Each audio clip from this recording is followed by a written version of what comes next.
ஒரு சிறிய கிராமத்தில் ஒரு தண்ணீரோடு அமைந்த சீரான வீடு இருந்தது.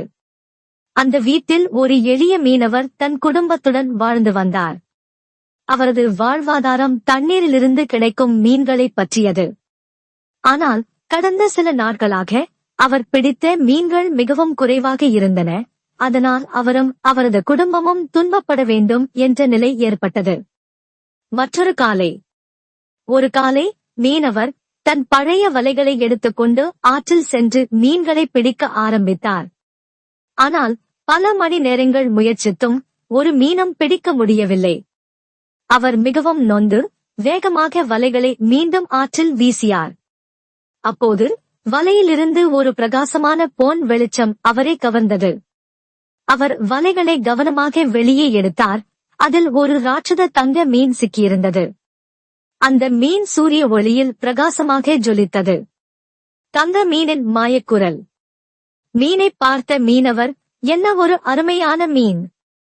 இதை நான் விற்றால் என் குடும்பத்துக்கு உண்ணலாம் என்றார். ஆனால் அதிர்ச்சி அளிக்கும் விதமாக தங்க மீன் திடீரென பேச ஆரம்பித்தது. அனைவரும் சாப்பிடும் மீனாக நான் இருக்கவில்லை. என்னை விடுவித்தால் உனக்கு அதிசயங்களை கொடுப்பேன் என்றது. மீனவர் அதிர்ச்சியடைந்தாலும் அது உண்மையாக இருக்கலாம் என்று நினைத்து மீனை விடுவிக்க தீர்மானித்தார். மீனை விடுவித்தவுடன் தங்க மீன் புன்னகையுடன், உனது வீடு திரும்பி செல். உனது வாழ்வில் அதிசயங்கள் காத்திருக்கின்றன என்று கூறி ஆழ்கடலுக்குள் மறைந்தது. அதிசயங்களின் தொடக்கம். மீனவர் வீட்டிற்குச் சென்று பார்த்தார். அவரின் பழைய சிதைந்த வீடு ஒரு அழகான மற்றும் பிரமாண்டமான மாளிகையாக மாறியிருந்தது. வீடு வெள்ளையையும் பொன்னையும் ஒளிக்கொண்டு செல்வம் நிறைந்தது போல் தோன்றியது. மாளிகையின் வெளிப்புறத்தில் நிறைய பொருட்கள், உணவுகள் மற்றும் புதிய தகடுகள் இருந்தன. அவரின் மனைவி அதிர்ச்சியுடன் கேட்டார், இது எப்படி சாத்தியம்? மீனவர் மனைவியிடம் தங்க மீனின் கதையைச் சொல்லி, நாம் நன்றாக வாழ வேண்டும், தங்க மீனின் ஆசையை வீணாக்காமல் வாழ்வை மதிக்க வேண்டும் என்றார். புதிய சோதனை. நாட்கள் சிறப்பாக சென்று கொண்டிருந்தன.